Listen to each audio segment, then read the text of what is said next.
Well, hey there, and welcome to the Webinar Talk Show. Now, you might be saying, but it's not 11 o'clock It's Central. not.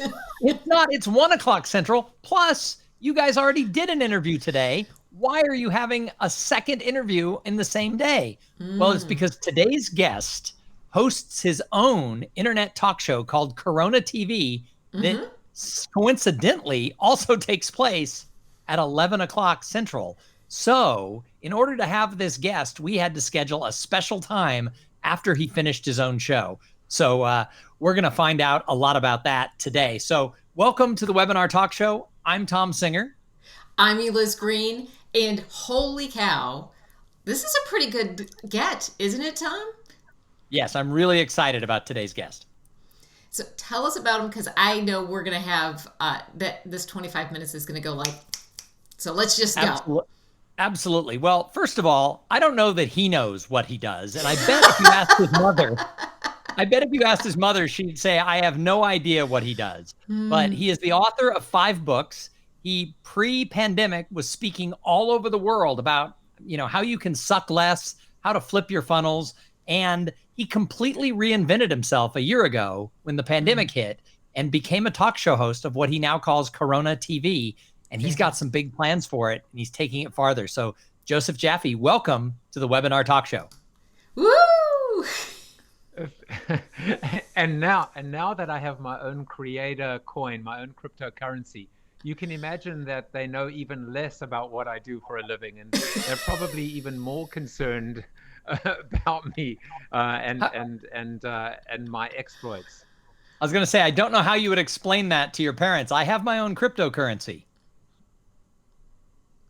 Well, I'll tell you one thing. The irony of everything is that my mom actually now has a really good idea about what I do because she, from South Africa, watches my show every day. And for the Oh, how first time, fun. she can actually see that I've done something of substance with my life. And it's actually been a joy. It's been a joy to, always see her commenting in the Oh, feed, and then other people are watching, basically saying, "Hello, Mrs. Jaffe," and oh, that's so nice. it's actually it's been a way of us staying connected during this time, and I mean, if nothing else, that has made it worth it. Oh, how fun. How fun. That's So, amazing. so a year ago, when this all happened, you just hit record and started interviewing people and creating this talk show. We don't like to use the word pivot. We tend to call it like a swivel. But what was going through your mind at the time? Obviously, live events had stopped, like a big parking brake got pulled. What was going through your mind, and what caused you to launch Corona TV? I mean, the story is it's crazy, but because yesterday was the 1 year anniversary, and I was meant to have guest number 220. Wow. And she, unfortunately, about an hour before, emails me and says her husband, her father had actually been rushed to hospital, and she said, I have to cancel. And I said, go, go be with your dad. And um and then suddenly I was thinking, well, what do I do? Do I cancel the show? Do I find another guest? And suddenly, otherwise he would have been on, Tom.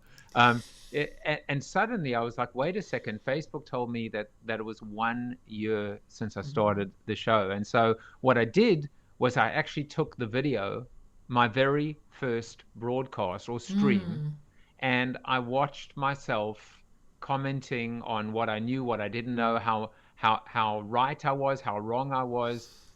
How many people get to be able to have this time capsule? The last year of my life has been documented in video, almost on a daily basis. So my story, I'll tell it to you as succinctly as I can. I was in South Africa visiting my mom, who hadn't been well. I was about to speak. I was about to go on stage. The phone rings. It's my wife, indicating that she wasn't feeling too well. She had a fever and was feeling fluey. I said to her, "You have COVID." She's like, "I don't think so." I said, "You have COVID." I flew back the next day, went into self-isolation. She did have COVID. She is okay. And then just watched one by one every speaking engagement, every event, every conference, South by Southwest, which is going on right now, consulting, all of it just went to hell in a handbasket. And as I said, I did the only two things I knew how to do: help people, because I love to teach, it is my life force, and create content. Facebook became Zoom, became StreamYard. In the middle of everything, I'm talking to my sister who has a spinning studio in London. Her quote was, "I knew that if I shut my doors, I would shut them forever." So she put all of her bikes into a U-Haul, dropped them off at her customers' homes, started streaming herself. I said, "You should come on my show as a guest." She was guest number one, and the rest is history. And now, if you ask me to describe myself, I will tell you I am the showrunner, the creator, and the host of Corona TV. And I will take it one step further to say I never will consult again. So coming into this, I would say I was a consultant. I was this. I'm done. This is my lane. Wow. This is what I was meant to do. Nice. That's a stunning Unless statement. it's a very big consulting contract. I'm done. I'm done consulting. I'm done consulting. That is a stunning statement. I mean, really, what didn't change for you in this process is probably a better question than what did. But what did you learn during this process that takes you so far away from what you were doing a year ago or a year and 2 days ago? I mean, it's purpose, right? It's being able to do what you were meant to do, and realize at the age of 50, I turned 50 in December, amidst this corona, this age of corona, that this is a bucket list item. This is what I was meant to do. This is what brings me joy. I mean, I'm working 7 days a week. I always, I've been an entrepreneur since 2002. But I'm working 7 days a week. I find I have to actually now, close my laptop at 11 p.m. at night, and I don't want to stop, because it is giving me so much fuel, and also from a creativity standpoint, I love the fact, like you guys are doing right now, that we can tweak, we can experiment. I just turned my desk around. I've had a green screen, for all of these episodes, and now I've got like my tchotchkes behind and my shelves behind. Every day is something new, and every guest brings a new perspective and inspires me just to keep going. So I think Eliz and I, we've done this show almost 2 days a week since April of last year. And so I think this is like maybe you're our 77th episode, something like that. You are exactly correct. This is 77. I actually listen when you talk, Eliz. So this is our 77th episode. And the interesting thing is that it's been a lot of fun. We've fine-tuned our skills as interviewers, which we both use as virtual MCs, which is how we've been making our living for the last year. And yet, probably the best part has been we've been able to connect with so many people. We've had more than 77 people, because we've had a couple of them with multiple guests. We've had just the ability to talk to people who we never would have been able to reach before. So I fully understand what you're saying. So what has been sort of the part of connecting with the guests that you've had that has changed your life? One of the revelations for me, and I think it was Chris Brogan who was on my show, and we're busy just having the interview, and then I turned around and I said to him, Chris, I don't think you and I have had a 5-minute conversation together ever, just like this, just one-on-one. I mean, we know each other, we know of each other, we're always talking over one another or through one another with social media. We're at the big events and the meetups and the tweet-ups and etc. But we've never actually sat down and had a heart-to-heart and got to know one another. There was that, plus I would have like my clients on, or previous clients, and I would realize that I didn't actually know them. And I instead of blaming circumstance, I took responsibility, and I said, shame on me that I never took the time to really get to know everyone and their story. My daughter's at WashU in St. Louis, and the motto or the mantra there at the school is, know every student by name and by story. And so for me, learning the story, going deeper, understanding that person, what motivates them, what inspires them, and learning from them. How lucky am I that every day I get to learn from diverse perspectives and backgrounds and people, and it makes me smarter in the process as well. I'm not just, I am a receptacle of all of this incredible insight, and it's very humbling being a host. I completely agree with that. And it is a journey every single time. As Tom said, we've been honing these skills over time. But when you're in the moment, which you really have to do when you're interviewing somebody, you have to be right there. Otherwise, it's not going to work. It's a privilege to get to talk to these people and have that time together. What I'm interested in for our event professional colleagues, you have an opinion about what conferences and trainings and things like that should look like in the future. How has that been informed by what you've done over the last year? Do I? I mean, do I have an opinion on that? Where to begin? Well, I'll tell you where I'll begin. A couple months before the pandemic hit, I did this program called the Bridge Program, where typically executives attend in order to learn how to make the bridge or the transition from corporate life to academic life and teaching, because that really has been one of my passion points. And I teach online at West Virginia University, but I really want to become an adjunct and double down on teaching. And one of the things I learned about there was the flipped classroom, which is becoming a phenomenon in teaching, where the actual lesson takes place at home, through video.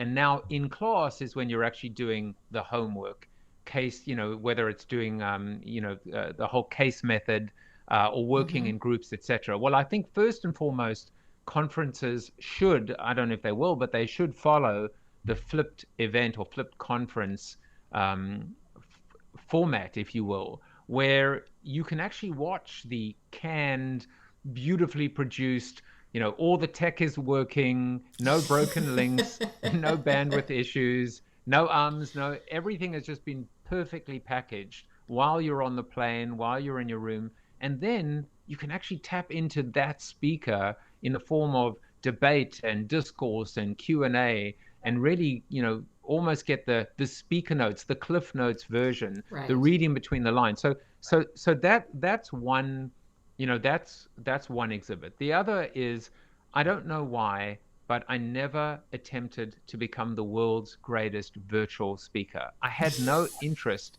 in being a virtual speaker.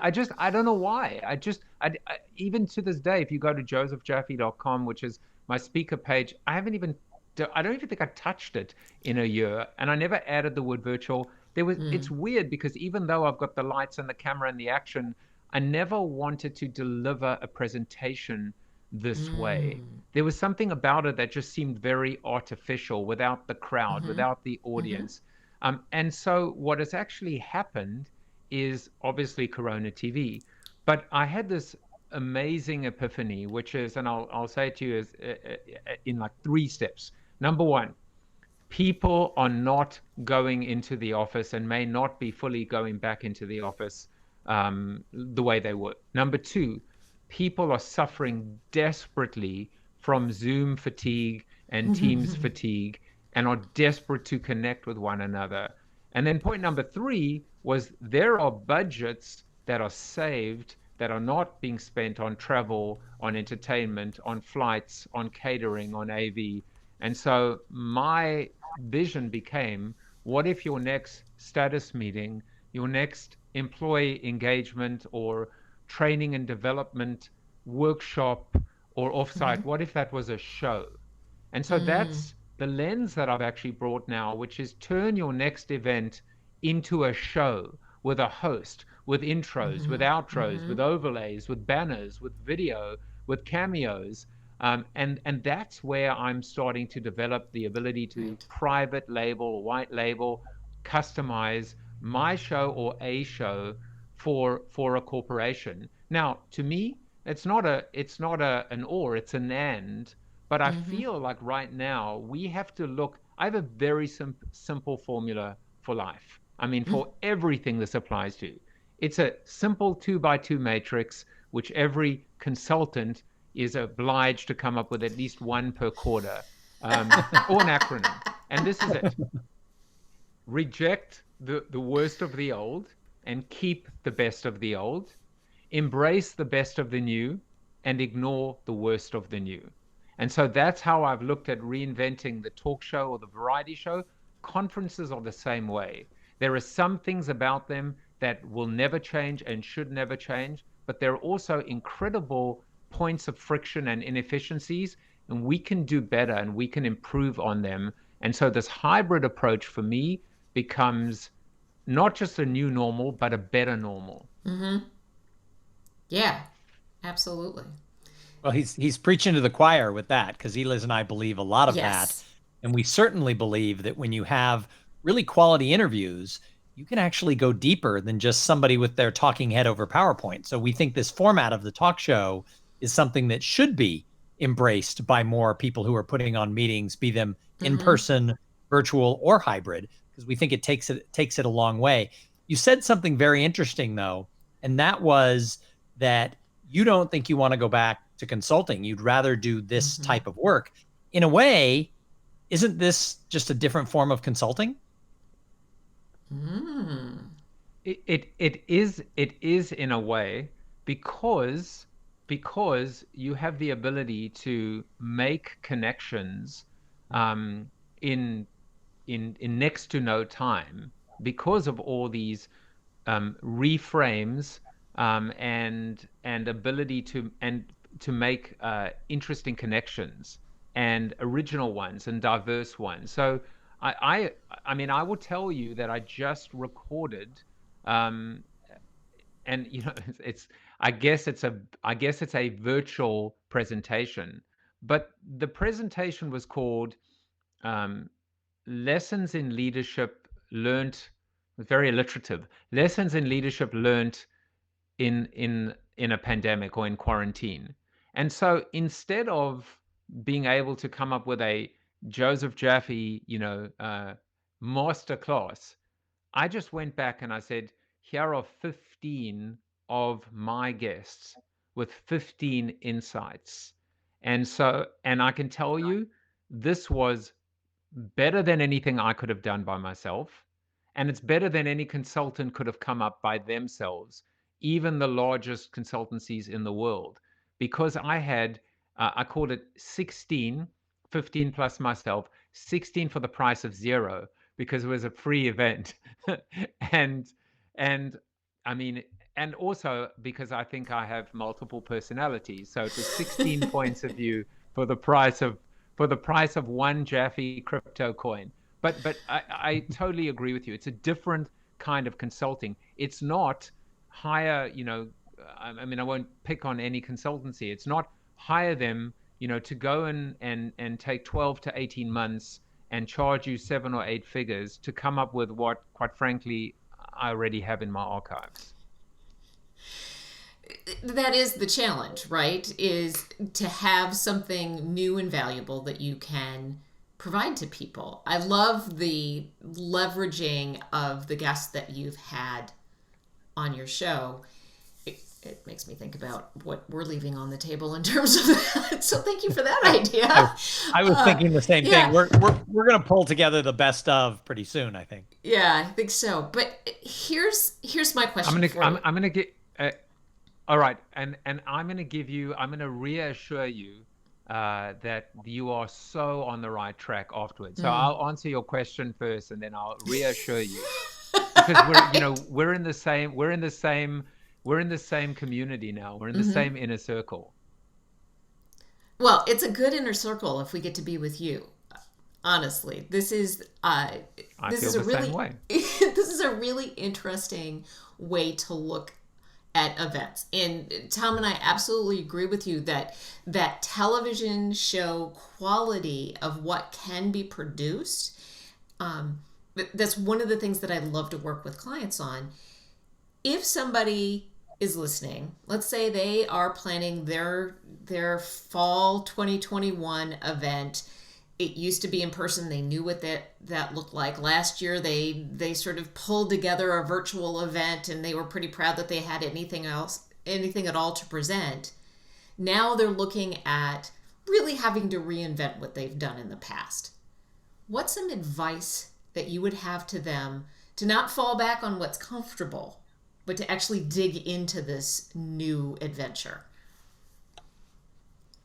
Well, again, there's another framework that I've applied in my consulting career as a strategist, and it's very simple. It's pre, during, post.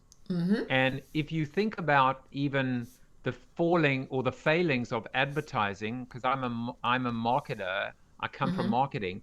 It's the fact that, even the Super Bowl ad was considered to be the one and done. It was the big fireworks display, even the launch of a startup. But there's always the pre, which is the build up to. Then there's the actual event, which may or may not even live up to the billing of the pre and the hype and the promo. And then there's the post, the ability to continue the conversation. And I always wondered, that's why I loved digital and why I loved social as a strategist myself, because you could be always on. So part of the advice to give is to really think about, whereas before everything was focused on the event itself, Right. but everything leading up to the event, and more importantly, the follow up and the follow through that takes place after the event. That's where the magic happens. The magic always happens. This is an insight from my show. The magic in any conversation happens in the final minute, or when you stop recording, or when people let down, they go, oh, one more thing. So it's the one more thing that you can bridge between, the lights fade to black and then what happens afterwards. It's the next step that, where the magic happens. And, for me, like, even just to go back, I've been very transparent and very collaborative. I don't hold anything to my chest anymore. I want to help more people do this because I believe that the rising tide will float all boats. And that's why I'm only too happy to hang out with other streamies and say, let's swap secrets and help one another. But I'll tell you, like, how I'm going to go to market I'm still going to do public speaking. First of all, I have a new keynote, which is called How I Reinvented Myself During a Global Pandemic. And you can too. Love. Second of all, I can now say to my to a host or to a speakers bureau, you know what? You've got this guy Malcolm Gladwell and this guy, Seth Godin and this guy Tom Singer and and it is Green, and you've got all these amazing keynotes. What if I interview them on my show leading up to the event, and then say, oh, by the way, hey Tom, aren't we speaking at the same event? Why don't you give people a little sneak preview and maybe a code to register? So I can essentially pay for myself. And so that's number two. And then number three, I can actually do my show live at the event itself. So Smart. There's so much more value add. There's so many more dimensions to me now.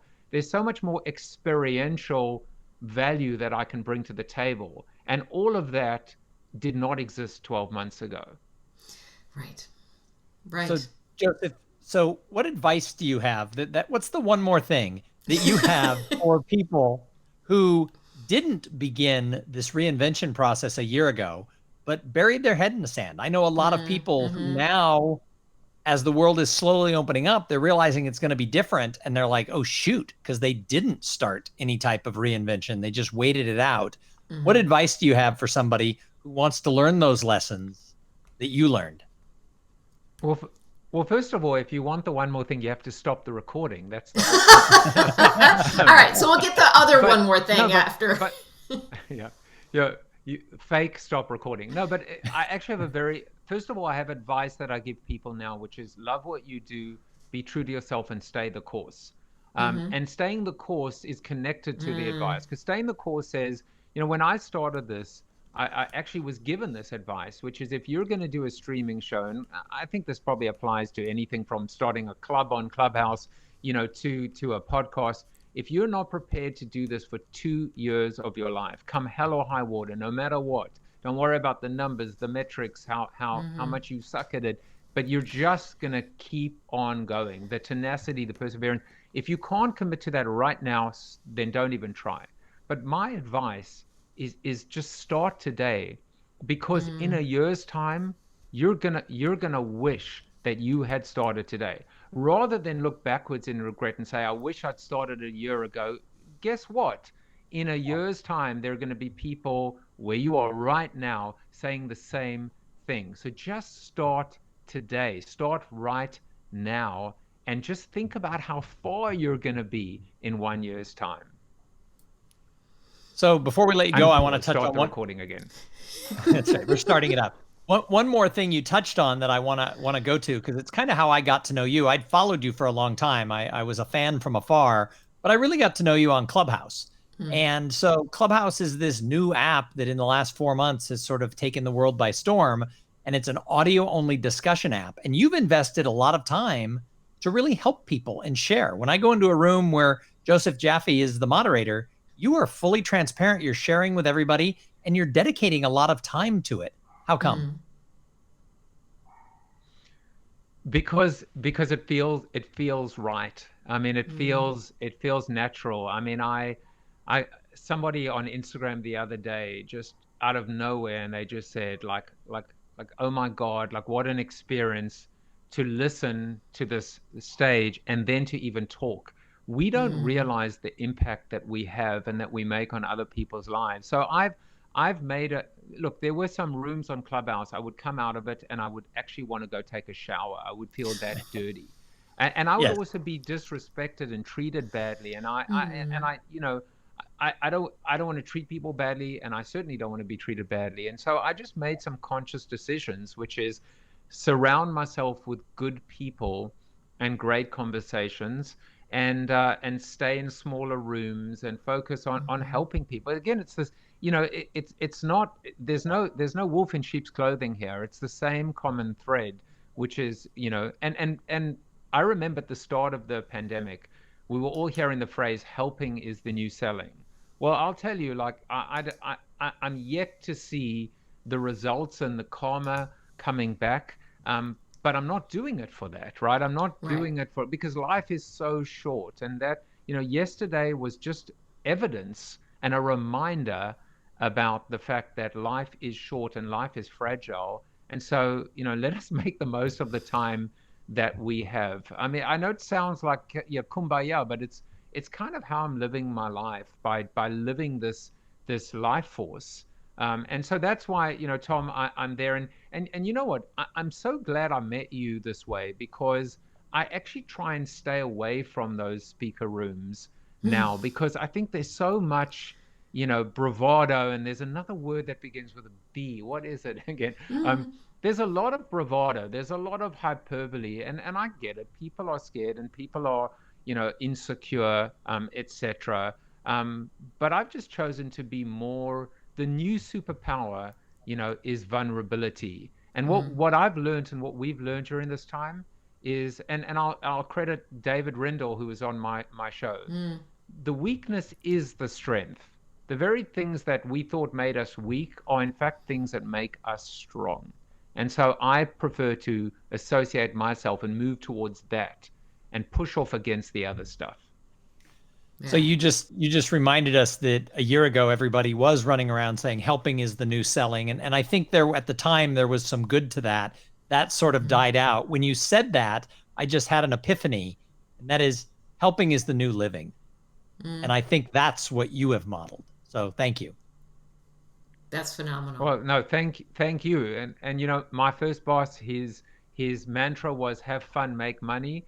And I adapted that when I wrote Built to Suck, because there's a chapter called Corporate Citizenship, which really talks about how brands, if brands want to survive and thrive, then they have to become corporate citizens, you know. Right. And the only way to, you can't do good if you aren't good. And most companies are not necessarily good. So my new mantra is have fun, do good, make money. It's okay to make money. It's okay to be successful.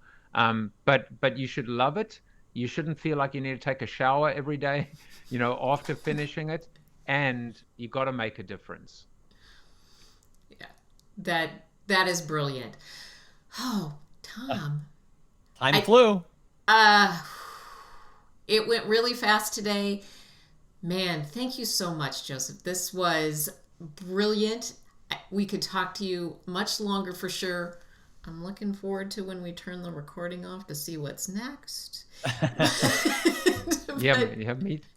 Hey, if someone, Wait, I thought we weren't recording. Oh, no, we weren't. I told you, not at I all. told you this was off the record. Oh, right. So thank you so much for joining us. This was a great get. No, and if somebody wanted to find you, or if they wanted to find you and start watching Corona TV, how do they do that? Although they should watch it recorded on Mondays and Wednesdays. They should be watching the webinar talk show live. Maybe we need to move our show. I'm hereby making a commitment that I'm going to change the time of Corona TV so that it does not coincide with the webinar talk show. We'll figure it out. These days I've just collapsed everything into Linktree.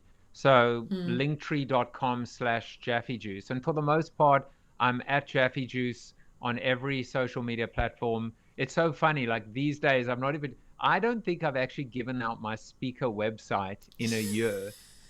So here are the at Jaffe Juices that you should care about. Number one, at Jaffe Juice on Clubhouse. This is not in order. Number one is at Jaffe Juice on Clubhouse. Number two, this is actually in ascending order. Number two, at Jaffe Juice on Rally, where my Jaffe coin, the Jaffe economy is being built as we speak. But number one, at Jaffe Juice on Peloton. Follow me on Peloton so that we can video chat and we can cry together. So that's the at Jaffe Juice. No, but on linktree.com/Jaffe Juice, all my links are there. And you can find out, how to subscribe to the show and my newsletter, and it's all free. Wonderful. Awesome. Fantastic. Thank you so much for joining us. For now. Wow. Fantastic. If you told you he was great. I know. We'll be back next week with Bravo stars are joining us. Speaking of people who found a new thing to do during the pandemic. That's going to be a fun These interview. are people who are bringing Broadway stars and entertainers to your virtual event. Fantastic two women. Can't wait to talk to them. Find us on webinartalkshow.live in order to see us live on Facebook. Tom, where would they find us if they wanted to know more about what we do? If they want to work with Eliz and I, or Eliz or I, you can go to webinartalkshow.com and you can find all of our links there. Fantastic. Joseph, thank you again. This was so inspirational and full of really good content. So thank you so much. We appreciate you being here. We appreciate all of you for watching. We'll see you next week. Have a great rest of your day.